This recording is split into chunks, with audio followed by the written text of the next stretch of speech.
What's up, everybody? This is Clim and we're going to be doing a little game called I Was a Teenage Exocolonist. I've had my eye on this game for a while, and I finally picked it up on sale. I haven't actually gotten too much into it since, until just recently when I did a test run. So, to kind of explain this game, it's a choice-driven player development game. There's not a whole lot of action per se. A lot of it is pretty much narration and PC interaction, and then some mini games to kind of do skill checks. Think the more roleplay side of D&D. There's a lot of this game does go into a lot of deep themes, and there's a lot of stuff that you kind of want to watch out for, like children dying, character death. It kind of explains this stuff in here if you want to look at this stuff when you're playing the game. But as a forewarning, this game does get pretty dark, and it holds nothing back. So we're going to play a new game, because I did a test run to check audio and whatnot, and also kind of see how the game works. Yeah. So we're going to wake up. The game gives you this little warning, which I just went over, and you can check the main menu for that stuff. You wake to chaos, a confusion of light and heat and smoke. Fire! Your head is pounding. You must have hit it and blacked out, but you aren't sure how you got here, or what on Vertumna is happening. There's something important you need to remember. Your stomach lurches as the floor crumbles beneath your feet, then collapses. Your body aches and your eyes burn from the smoke. A figure appears through the flames. It's your friend. Your friend? Wait, why can't you remember her name? She's gesturing and shouting at you, but all you hear is a ringing in your ears. What's going on? You try to speak, but the words come out jumbled. Your throat seizes around a lungful of choking smoke, and you feel dizzy and confused. Your friend pulls you out of the rubble. She throws your arm over her shoulder and half drags you towards the door. Through it, you see a deep, eerie twilight, dark blue and cold against the heat of the fire around you. Glow season. I'm pretty sure I butchered that. It's a doggo. Glowing eyes. You shake your head to clear your vision. Is that some kind of dog, like from Earth? Nom. The creature howls and lunges, its jaws open. That's some Lovecraftian shit right there. With that design. I like it.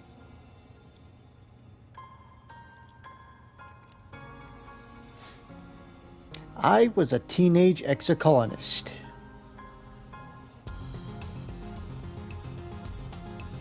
It's got a pretty chill soundtrack too. I like it.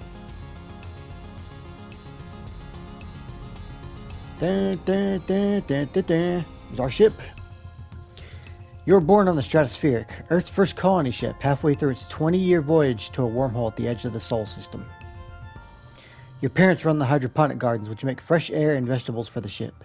Like the other colonists, they bravely chose to make this one-way journey to the uncharted planet, Vertumna 4, in the hope that they could escape Earth's troubles. They had you the old-fashioned way, merging their genes like they merged their cultures and traditions. They named you, and this doesn't matter because you can rename yourself. I'm going to go here. You're a bright-eyed child with an active imagination, sometimes too active, your mom says. Now, this game does go into the whole pronouns thing, and I know a lot of people have an issue with that, and if you're one of them, kindly suck a bag of dicks. It's a choice thing. You can ignore it. Just let people live their lives. You know? They're not hurting you. Don't hurt them. I'm going to go full male on this one. I actually kind of stayed in the middle on my last play run. I think that's it for customization. And you can actually change that throughout the game, so, you know. You have vivid dreams of things you've never experienced. Dirt under your feet, skies overhead, endless jungles and strange animals. You wonder if this is what Vertumna is like. Also, this kind of shows that your character was born on the spaceship, so they don't know what planetary life is like. So you're going to get to experience that. Over there you got your stats, which you can build up doing various things in the game. That's pretty much the majority of how this game works, is you making choices that influence your stats over there, and then doing certain challenges requires you to be proficient at whatever stats it needs. And there are also these challenge mini games where you have to essentially line up cards based on different traits and numbers and whatnot. You'll see as I go through. Every child on the stratospheric is given one genetic enhancement. By age 6, you see the first signs of yours. And then you get to choose an enhancement that actually affects certain skill checks, your stats, things like that. I went with super strength last time because I just want to be generic Superman kind of kid. I think this time I'm going to go Eagle Eyes. Eagle Eye sounds cool.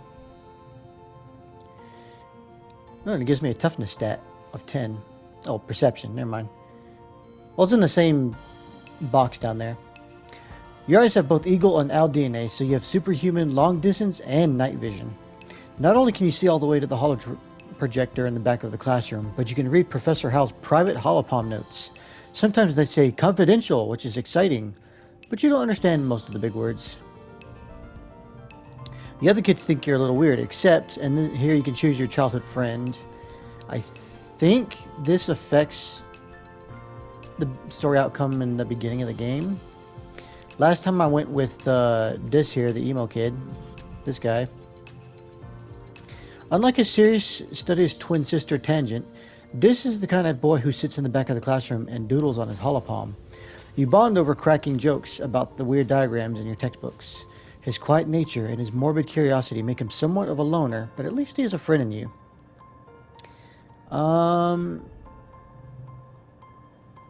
Who should I... Okay, so like I said, this game does go into pretty dark themes.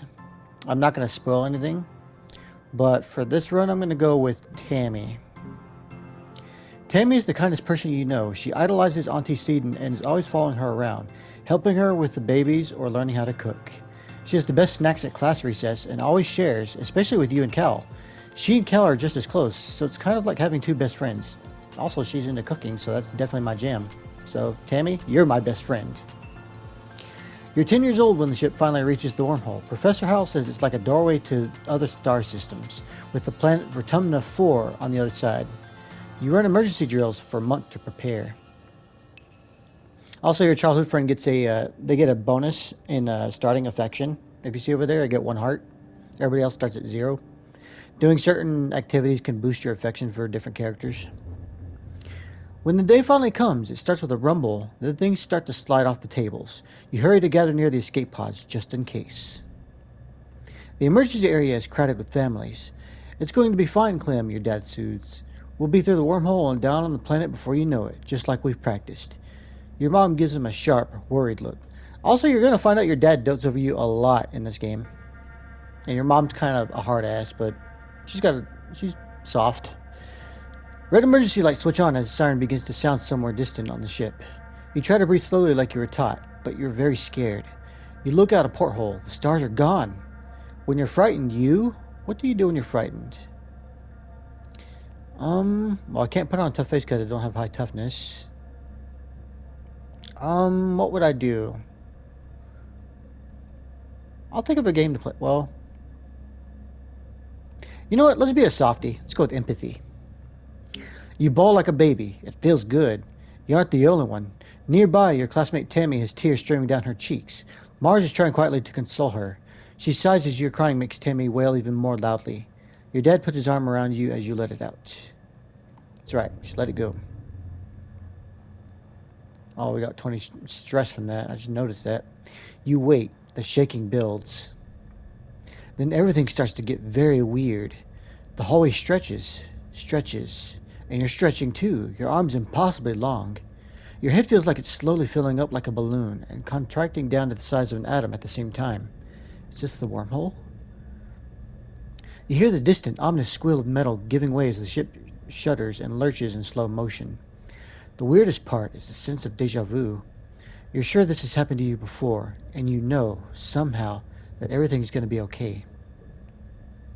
The shuddering reaches a crescendo. You hear an impossibly loud crunch and feel weightless for a few seconds before gravity slams you back against the wall, head first. You black out. As you slip unconscious, you feel yourself twisted out of time. It's today, yesterday, and tomorrow all at once. And more than just one tomorrow. Lots of them. Different tomorrows. You find yourself in a place that you know from your dreams. Tilt fields, dramatic ridges, and a stranger, but also not a stranger, grinning as she grabs your hand. Hurry up, she says. I'm not going to let you miss this. Distantly, you can feel the ship shaking and stopped, and you hear your parents' worried voices. Feeling safe, you slip further into the warm embrace of the stars. You drift.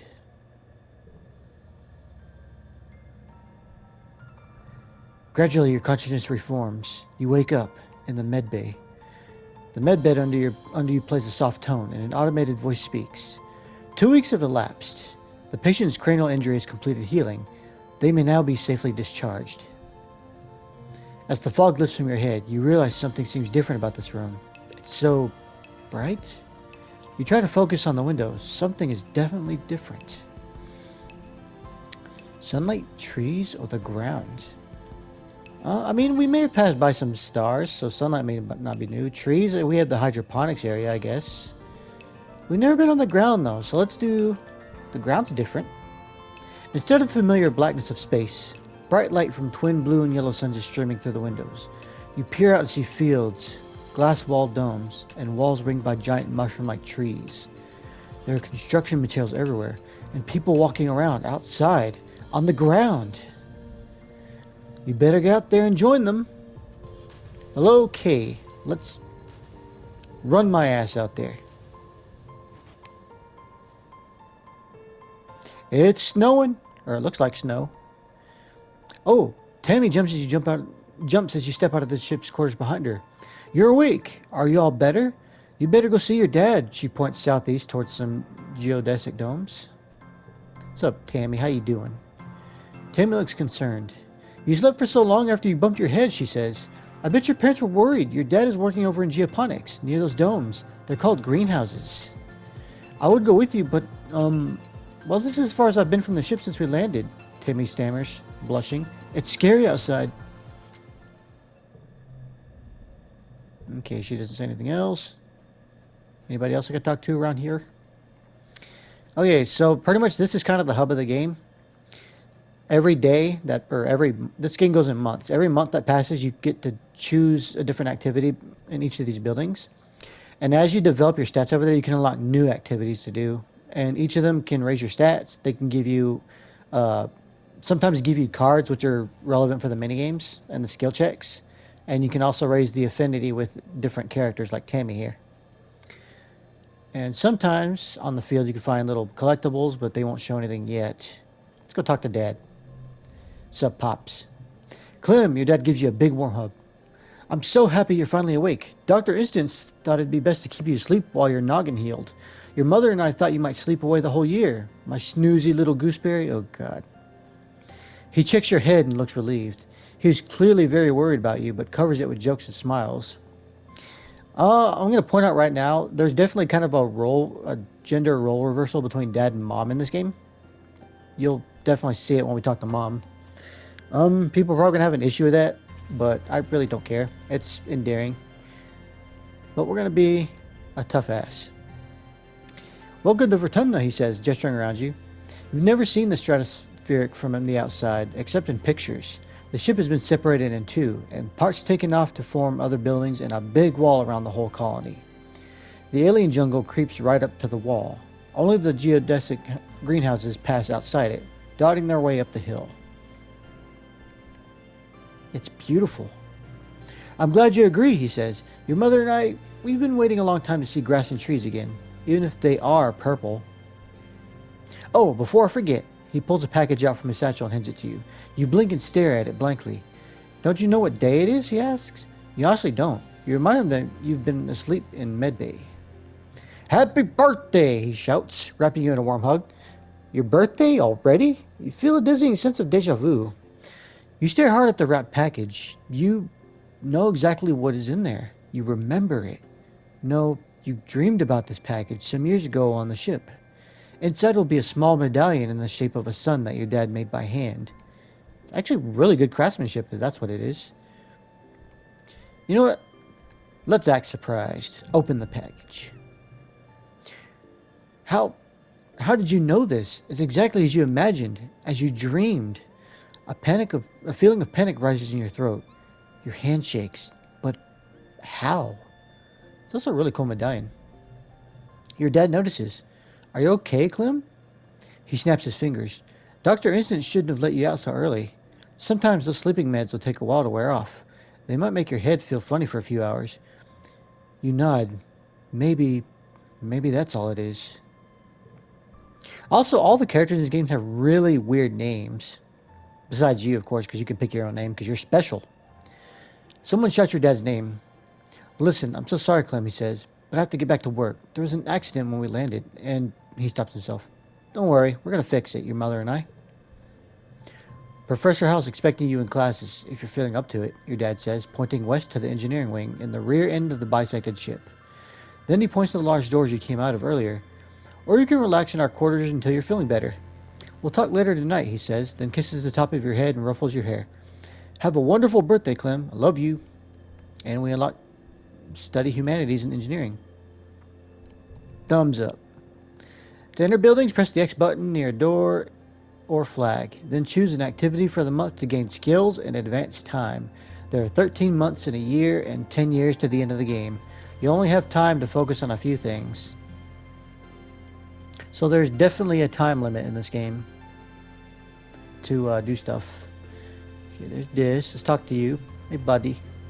Hey, Clem. Anemone seems really at home here. She's rolling a sports ball around with her foot, making patterns in the weird blue snow. Stuff is different from snow on Earth, she tells you, cause it isn't cold, but it's still neat, and you can make stuff out of it. Your foggy head clears a little. Anemone is simple, physical, real. You always feel grounded near her. What you making? Just snow spirals, she says. But earlier me and Cal made a big snow pal. You missed it while you're sleeping in medbay. She smiles her broad gap-toothed smile at you. Now that you're awake, we can play. Why aren't you being a nerd like everybody else? She smacks her forehead. School! I wonder where everybody was. Guess I'm going to be late for humanities class. She doesn't look very worried to you, nor should she. It's okay, she says. Professor House, chill. He won't mind, but we should probably go now. She grins and starts running towards engineering. Hey, race you! No fair, she's getting a head start. So she's your athletic type NPC. And typically if you do anything athletic, which is usually in this area, it'll build affinity with her. And here we have Dis. You see Dis sitting on the ground beside some bushes. Is he hiding from somebody? He seems to be watching the gate in the wall to the south. Watching the gate in the wall to the south, where grown-ups are coming and going. Kids aren't allowed past the walls, he says quietly, without looking up. They say there's nothing to be afraid of, but then why do we need walls? You stare at the gate and have a sudden rush of memory so strong that you think you might faint. You imagine something crashing through the wall, something enormous and dark and wriggly. For years in space, you've had half-remembered nightmares of monsters, of your ship being destroyed, of sifting through wreckage that used to be your home, trying to find something. Your dad always told you the dreams weren't real. Breaking you from your daydream, Dis whispers, I think there are monsters out there. I totally believe you. No, you don't, he says. You're being sarcastic. I can tell. Nobody believes me. He turns his back and ignores you. Let's just leave him alone. Well, he tried. This is so sensitive about being teased. So this is the loner / rebel character. Typically, if you're breaking any of the rules or just kind of fucking off from everybody else, it'll build affinity with him. And I think that's all we got right now for characters to meet. So right now we can either go rest up in the lounge, which restores our stress up there, which is the little green, yellow, and red bar up there with the smiley faces. Typically when you're doing like any kind of activities, it'll give you more stress, and if you go rest in the lounge, it'll recover pretty much all your stress. And the game stops you from doing anything if you're maxed out on stress. So you kind of want to balance it. Engineering. A low throbbing noise comes from the engine room, which provides power to the colony. Other corridors lead off to the teaching labs in medbay. You know the route to your classroom well, but the rest of this wing is off limits to children. Congruence, the ship's onboard AI, beams down at you from a nearby holoscreen. Don't forget to study hard, Clim. Pick an activity to do this month. Life sciences or humanities. Both of these give you different stats, but both of them generally give you, I believe, biology? No. Oh, they're completely different. Now, do we want to be better in biology and reasoning, or do we want to be better in creativity and persuasion? Trying to think what works well with Tammy, because I don't remember what increases her affinity because reasons. Um, Actually, it seems like I already have a bonus to empathy and creativity, so maybe I'll go that route. So we're gonna go with humanities. I am also a pretty creative person, so that'll definitely vibe with me as a person.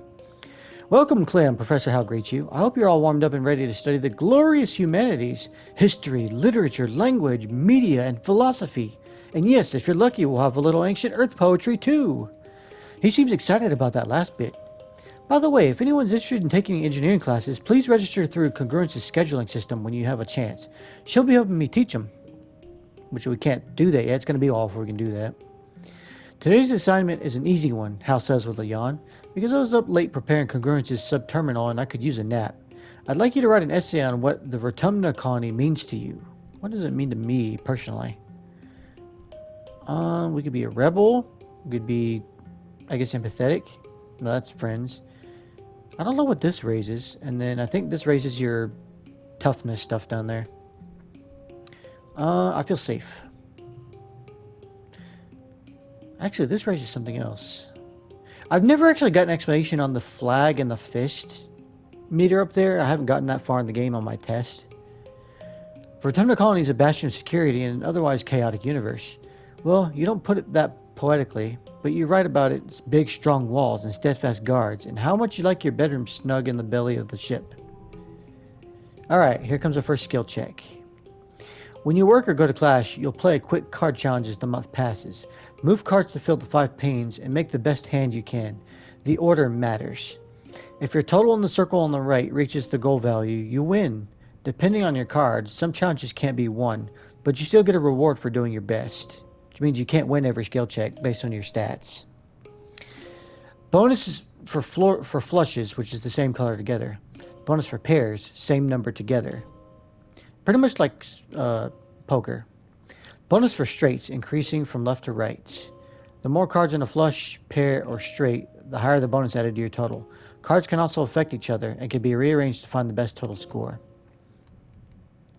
Now, you actually get bonuses to like how low your goal is based on your stats. If you're trying to succeed in a skill check that you're proficient in. This one's for creativity, which I've actually got a little bit of proficiency in, so it's not that hard. Plus, it's the tutorial one. So I really don't need to do much here. I can win with a pair and the same colors. I forget what that's called. So actually, let me be a tryhard. We're going to go with 3 different bonuses.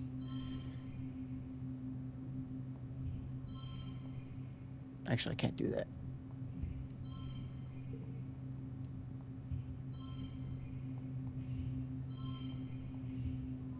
There we go. That won us. I could get the actually, if I'm going to go for the super bonus.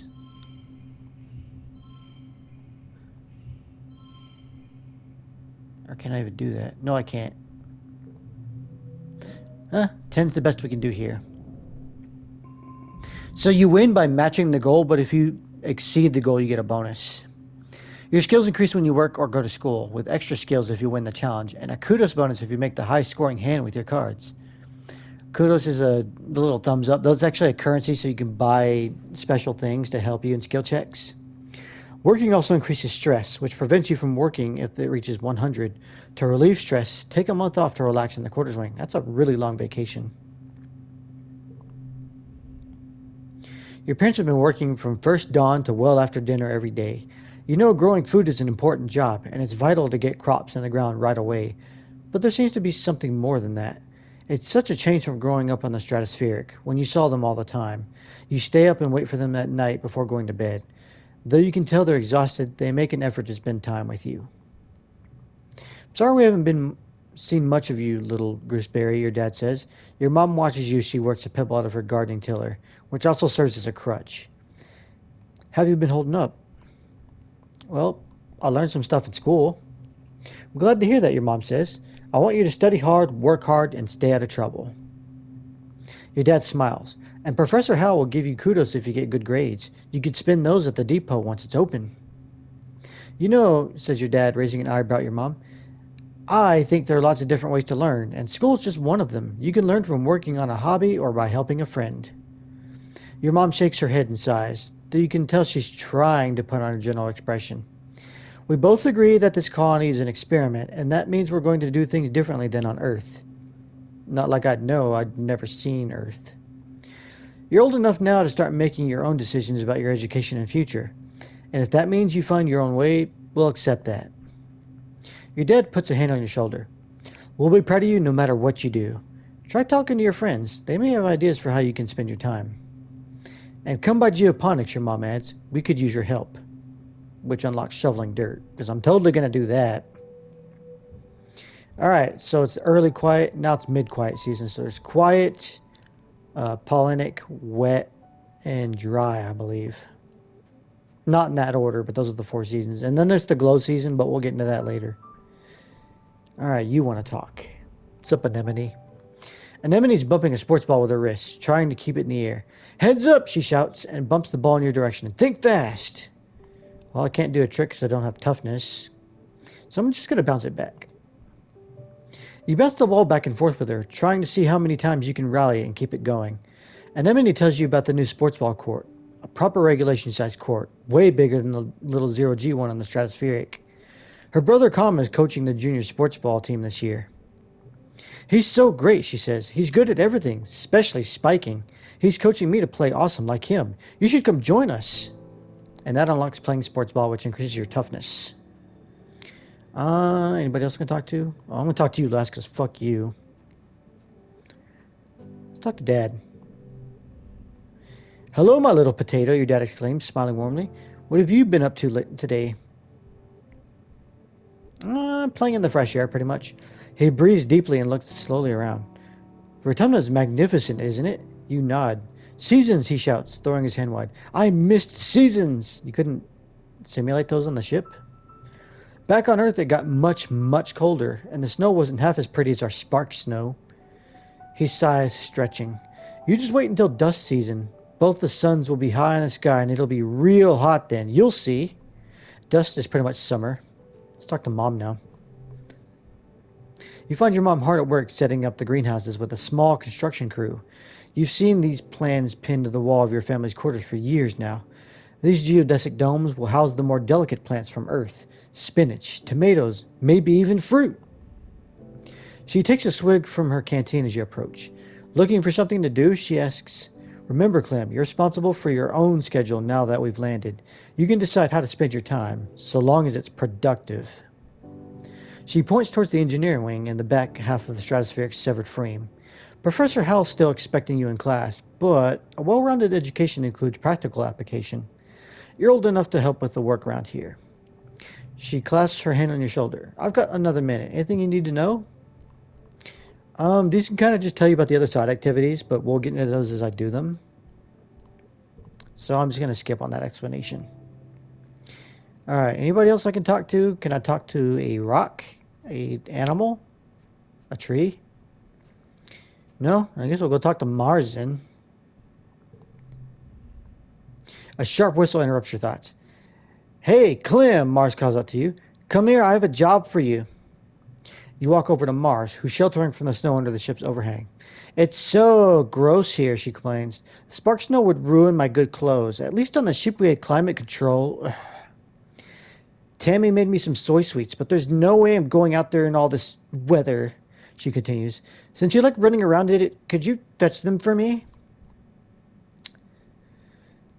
I guess I will, just because it lets me talk to Tammy again. Good, Mars claps. She's probably just down the hill near our quarters. Mars sighs. She's scared to take more than a few steps from the door. All she wants to do is hide inside and make sweets. In case you haven't picked up, Mars is kind of a bitch. Let's talk to Tammy. Tammy's staring obviously obliviously at the sky, smiling to herself. She startles as you approach. I cannot read today. Oh, hello, Clem, she says, putting her hand to her chest. Do you need something? I'm here for the soy sweets from that bitch over there. Tammy smiles at you. Oh, it's so nice of you to help out Mars. She's a very important person, you know. In what way? She hands you a box wrapped in pink and yellow scarf. One order of mango soy sweets, made fresh this morning, she says. Please tell Mars that she can have that scarf back, okay?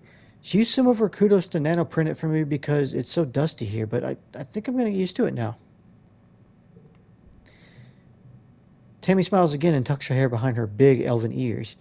Mars is so cool, she says fondly. Sometimes she's kind of bossy, but I know she really cares too. Really? She definitely got you brainwashed. I'll talk to you again. You see Tammy sitting quietly near the entrance to the lounge. You've known her for, well, your whole entire life. Back on the ship, you...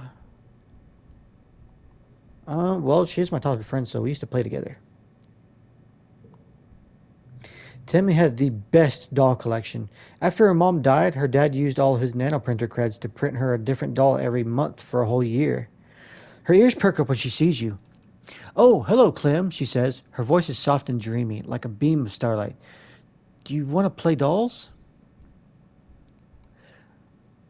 Last time I had this, I said maybe later. Let's actually play with her this time. You don't think Tammy will ever be told to play with dolls. If anything, she has even more of them now. She takes you to her quarters and brings out the entire Spacey Stacy doll collection, a disturbingly realistic baby with real bowel movements, oh god, and two super fancy posable dolls named Lily and Tilly who could be programmed to move on their own. Tammy isn't very good at the programming, so Lily and Tilly just roll around awkwardly when you turn them on. Can I do it? You cover quickly by saying they must be breakdancing at a club. The two of you spend the afternoon making up stories of their rise to stardom as professional dancers. Alright, let me go take the cow her sweets. Mars puts her hand out expectantly. Give it here.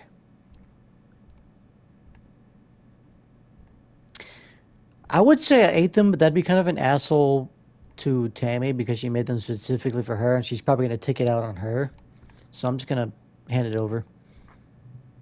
You hand over the box of soy sweets with a smile. Mars takes it and giggles. You're such a good sidekick, doing everything I say. She opens the box and hands you a soy sweet. Your tip, she tells you. Oh, an administrator seeks looking for someone to do delivery jobs for the depot, she says. I don't want to do it because, like, ew, running around out there? No. Just go through here, she says, gesturing to the door behind her, and tell them I referred you. Fuck you. I'm going to go this way. It's hard doing her tone. See what Dis is up to. Dis looks at his feet and pretends not to notice you. I don't have bravery enough for this, so I'm just going to walk away. Anybody else I can talk to? I already talked to you. Actually, I think I might want to go rest for the day. Because I can't really do anything else to raise the stats I want. Well, I don't know. Let's see if we do one more session of learning persuasion.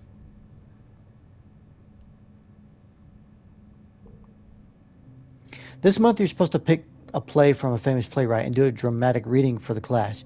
You pick Evem in Heat, an existential play about a writer who struggles due to not having a clear sense of self and being unable to find meaning in his life. Also, don't pick on me about my reading because I've been stuck on a ship, so they probably didn't have very many English classes there. He's unhappy with the restrictive roles placed on him by society, but also paralyzed by the pointlessness and absurdity of the cycle of life and death. You're not sure why, but something in it speaks to you. Alright, time to study. Alright, let's double down on this. And then do this, and then we can get the color bonus.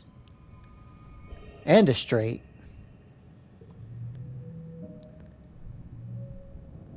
And it gives me 1 extra creativity and no extra persuasion. This would get a few more bouts of deja vu, remembering what somebody's about to say or do just before they do it. Sometimes they actually do it, but not always. This morning you were sure Professor Howell was going to trip on the uneven floor in the cafeteria and spill his plate of hash browns. You even told Mars to watch. He didn't, though. As Professor Howell walked away, his hash browns safe for today, Mars called you a liar and a dummy. well, she's a bitch. At night, your dreams are all mixed up with stuff that you know can't be real. You're chased by monsters the size of buildings, only to be saved by strange people you've never met. You're holding hands with someone you love. You're crying as you help lift a shrouded body into the colony recycler. Everything seems so familiar, but when you try to recall their faces when you wake up, they're smeared in your memory like wet paint. But what if?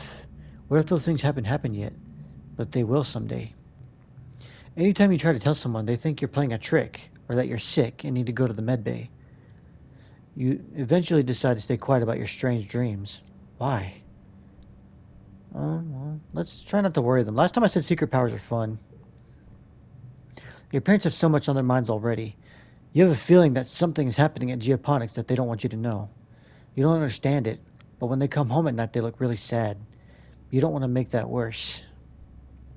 If you just keep going to classes and staying out of trouble, it'll be easier for everyone, yourself included. Alright. And now for late quiet. Talk to you in a second. Let's see if I can talk to somebody else real quick. Talk to Dis. Talk to Dis first.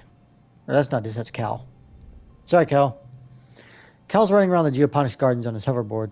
The board comes to a sudden stutter. And speaking of stuttering, shuddering stop on the rocky ground in front of you. Cal falls off, but catches his bounce before he eats dirt. Hi, Clim. Railgun is way harder to hover on than ship floors. There are bumps everywhere. Well, we all have to adapt. Yeah, Cal exclaims. Things are actually way, way better planet side. Hovering outside is rad. Look at this. He runs over to a small depression in a nearby hill and presents it like it's something amazing. Look at this. It's a skate bowl. Let me try it. Sure, but please be careful. Mom says if I break my hoverboard, we can't make another one. You take turns riding around the bowl, trying to get up enough speed going down one side to come back up the other. You don't land any tricks. It's hard just staying on the board with this uneven ground, but it's still fun. Give us some time, we'll be a regular Tony Hawk. Alright, I think now I can go talk to Tangent, who's bitch number 2, though she's not as bad as Mars. Tangent is hunched over her holopalm, frowning and poking angrily at the air. She speaks without looking up at you. Professor Hell wants us to prep a list of native flora with pictures. There should be a catalog on the colony holonet, but I can't find it anywhere. Let me help you find it. You launch your own holopalm and start searching the colony's holonet archives for a list of autumnal plants and animals. 10 minutes later, you find it buried under survey logistics and the expeditions net. Like I know what any of that means. Anemone passes by and pulls a face at the two of you. Hey, holo nerds, she shouts. School's over. Come play sports ball in the sunshine. Tang just rolls her eyes. I like Anemone. Don't know if I can talk to anybody else right now. This is probably not going to say anything new. This is listening to his here speak, completely ignoring you. You put yourself in his field of vision and he scowls. What do you want? Leave me alone. Okay. They don't have anything new to say. I'm not talking to you because you suck. I'm going to go chill out. The ship's quarters are where everyone sleeps, eats, and hangs out. The private bedrooms are small. You share one with your parents, so colonists spend most of their time in the big common area.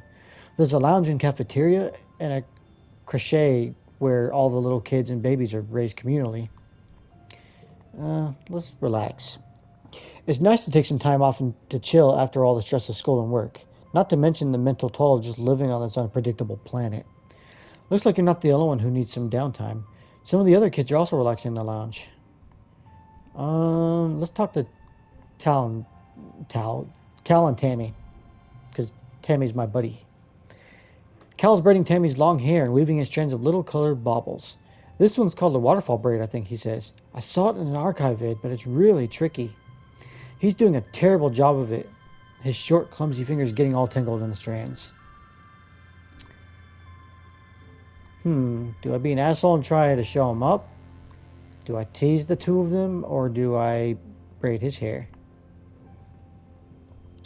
You know what? I worked hard for that creativity. Let me try it. Sure, says Cal, completely unbothered by your boast. It would help if I could watch someone else do it. Oh, nice. He's a good sport. You deftly weave Tammy's pink cotton candy hair into a cascade of waves around the crown of her head. Cal passes you strands of baubles to add in. Oh, and we get a new card. I actually never got that one before. So pretty, Tammy says, when you take a photo to show her. I only know how to do one style. You are so good at braiding, Clim. Yeah, I'm a natural at everything. Just a badass like that. Okay, so we lost all our stress, which is good. We can choose to forget a memory, and I don't actually know what purpose this serves, because you kind of need these cards for the skill checks. So I've never done this. Alright, it should be the next season now. Early pollen, which is spring. Okay, you don't want to say anything? Anybody want to talk to me? No? Nobody? No? I want to talk to Tammy then. What's up, Tammy? How's it going? Tammy's dad is the head of expeditions, which means he's heading out surveying the jungle every day. This morning you see her crying in the doorway as he leaves. I don't like it when he goes out there, she sniffs after he's gone. But he's so brave, and so are you. That's why I like you, Clim. Oh, I can actually do this now. You start simple. You give Tammy an enormous hug, sharing the love. Tammy gets a lot of hugs, but you make sure this one feels special. She hugs you back, wiggling back and forth happily. She's surprisingly strong. And that's actually a new card for me, too. Plus it has a gem. Thanks, Clem, she says breathlessly as you squeeze the wind out of her a little. I really, really needed that. Oh, before you go, she adds, and produces a box with a slice of cake in it from the folds of her skirt. Do you want this cake? They're so fun to make, but I need someone to help me eat them. I'll make you another on your birthday if you'd like, and we can trade hugs for cakes again. Wow, she actually gave me the cake card. That one you actually have to spend kudos to get normally. Alright, Cal, what you got to say? The suns, they're so warm. Cal lifts his face to the sky, his eyes closed. Well, the blue one is just kind of warm, he continues, but the yellow one is like a heater in the sky. The grow lights on Strato are so bright, but never hot like this. It's so nice. I know nothing about biology, so I can't do that. Biology, yes, I'm making up words because we're on a new planet. What do I want to do? Guess I'll go learn some stuffs. Can I do this yet? Reasoning 5, nope. I need to do several of these to be able to do that. I'm going to go all in with this. There's some sort of emergency in engineering that requires Hal's attention, so today's class will be taught by the ship's artificial intelligence, Congruence. Good morning, Congruence chirps. Today we're going to talk about the formation of the Vertumna group and our decision to leave Earth. It's a very exciting topic, and we think you're finally ready to learn about it. Let's dig in. You know how it started. Economic and environmental instability, coupled with deeply entrenched hatreds, had thrown the Earth into chaos. And just so you're aware, you're probably picking up that this is some social political commentary coming up. And you know how it ended. In that chaos, your parents formed the Vertumna group with a plan to leave Earth. 20 years later, they and their starborn children, you, slid through a wormhole and ended up here on a planet you called Vertumna. But there's so much you don't know. Congruence pulls up a hollow projection of an unassuming human with a firm maternal gaze. This is planktonic ascendant Wang Botha Schmidt, she says, the spiritual leader of the Vertumna movement. They were what people called a speculative fiction writer. The Vertumna Project proved that their writing through speculative was far from fiction, though speculative. Wait, a sci-fi author? Yes, Congruence tells you. Their best-selling novel, Life Beyond the Einstein-Rosen Bridge, told the story of a fictional utopia on the other side of the real-life anomaly at the edge of the solar system. I've never had to do this much reading out loud. Scientists had been investigating the wormhole for years, but it took a poet to imagine we could travel through it. Wang Botha Chung, whatever, writing centered around the idea of humanity building a technological utopia on another world. Translated to 100 languages, this was a compelling idea to people at the time, so fans started connecting in virtual space. Far from just a book club, these people bonded over mutual aid amid the increasing unrest in their own countries. They were committed to Wang Botha Schmidt's idea of a future where everyone is treated equally without prejudice. But they realized it couldn't be done online, Congruence tells you. Though committed to social justice, the group saw the impossibility of forming a truly egalitarian society while also reckoning with their own implicit biases and the diverse context of their real lives. They realized that this was the work of generations, and the solutions must look to the future, as Wang Botha Smith did. So they got together. The image of a squat concrete building with a rooftop garden replaces Wang Chung shit around the edges of the classroom. The holoprojector gives the impression of towering walls topped with razor wire. The first Vertumna colony, Congruence tells you. 400 people volunteered to sacrifice their own cultural beliefs to walk through these doors, agreeing to come up with a new way of life that would be taught to their children. Babies were conceived from egg and sperm donors chosen by lottery and raised communally like you as the second generation of the Vertumna group. Those babies were your parents. Wait, was it some kind of cult? Yes, Congruence tells you cheerily. The Vertumna group was widely considered to be a non-religious cult. Membership was outlawed in some countries. Planktonic ascendant Wang Botha Schmidt was later assassinated for their connection to the group, and the ensuing violence affected many lives. So they're kind of like a new age Martin Luther King Jr., sort of? Kind of?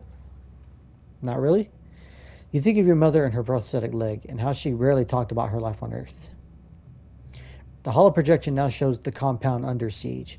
As more colonies were founded, word got out about the Vertumna group's social experiments, Congruence continues. Assimilationism was an unpopular ideology at the time because it had been used to commit terrible genocides on Earth. This, combined with panic that the Vertumna group was destroying the family unit or raising an army of Genetech super soldiers, brought the colony under attack from all sides. I mean, fear of the unknown and whatnot. The image of the burning compound is replaced with the stratospheric on a launch pad. Luckily, the next phase of the Vertumna project was ready to launch. 100 colonists were selected to leave Earth on a colony ship to seed a far-flung corner of the universe with a new human culture. She smiles. The ultimate goal of the Vertumna group was you, children, she says. A generation raised completely unburdened by troubles that plagued Earth. Isn't that lovely?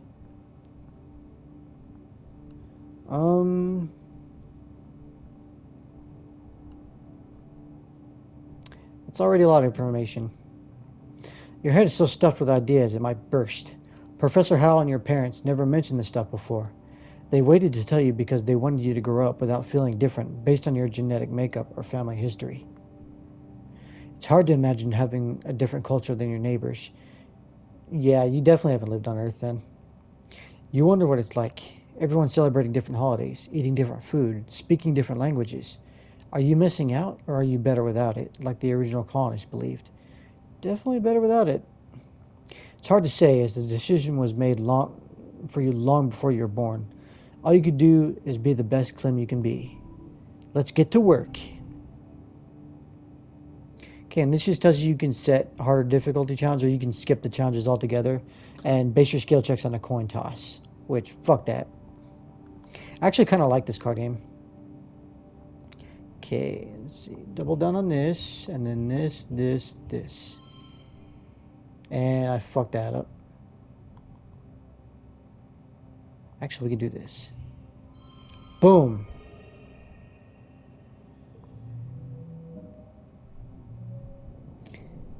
Oh, God.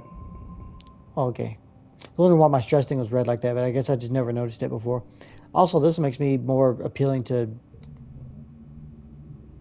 You wake from an afternoon nap. The dream you're in is one you've had many times. The air is strange, pink and fluffy, kind of sticky, and you have to push your way through it. Feels like every step takes an eternity. You push through the pink cloud and emerge into the children's crochet, a room you know well, to see your friend Tammy standing before an enormous bear made of pure light. It lunges at her, through her, and she collapses to the ground like a fainting fairy tale princess. You wake with your heart racing. Tammy is leaning over you where you've been sleeping in a nest of pillows. She shakes your shoulder gently. "Oh, I'm sorry, Clem," she says, as if speaking to a small child. I think you're having a nightmare. Are you okay?" "Are you? Nothing bad happened in the dream, but you feel sick with dread." I actually haven't gotten this one before, and this is actually kind of unsettling. Since you're awake, you should visit the cafeteria. Auntie Seton is making a new kind of candy. She says it's made of cotton. Isn't that weird? I have to go tidy the crochet first. Then I'll meet you there. Say so for me, okay? Tammy skips off toward the crochet, humming to herself. You feel groggy and need a minute to clear your head. That dream. So, I kind of know where this might be leading. And I'm going to say fuck the candy. I'm going to... Wait a second.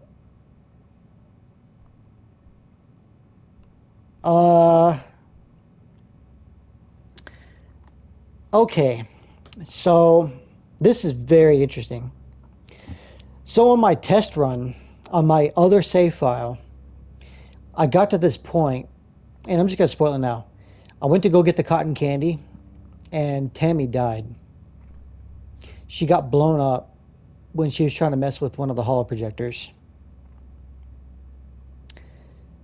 This is a completely different save file with completely different choices. And somehow it remembers what happened in my other save file. So now I have a memory that she had died. So you know what? Fuck that. I'm saving her. That's fucking cool. You sprint down the hall to the children's crochet, where the little kids play and learn during the day. It's empty. All the younger kids are probably off eating candy with Auntie Seton. You spot Tammy tidying up some drawing supplies near the crafts bins. Above her, a holo projector displays an enormous floating teddy bear made of purple light. It bobs silently in the air. Mr. Bearsworth. A decade of happy memories playing with it flashed through your mind in an instant.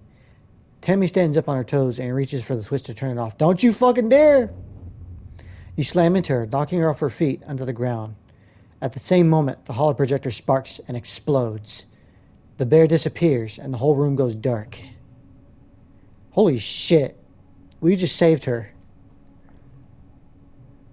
From another save file, we saved her life. In the dim emergency lighting, you see Tammy's eyes wide with surprise and fear. She sits up and rubs her elbows, staring at you. Are you hurt? It's okay, she sniffles, looking like she might start crying. Why did you do that? Owie.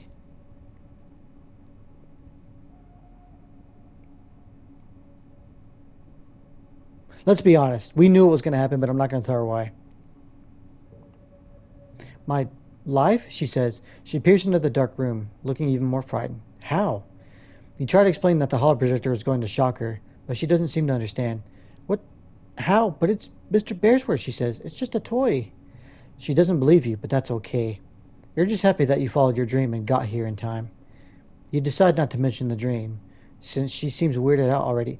That fucking dream, that whole dream sequence that I just had, the reason I didn't see it before is because it didn't happen. That was based on my other save file.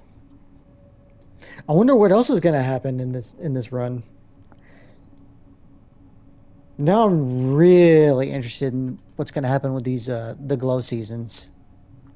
After a minute, the lights come back on. The projector is dead, a thin trickle of stinky smoke coming from the base.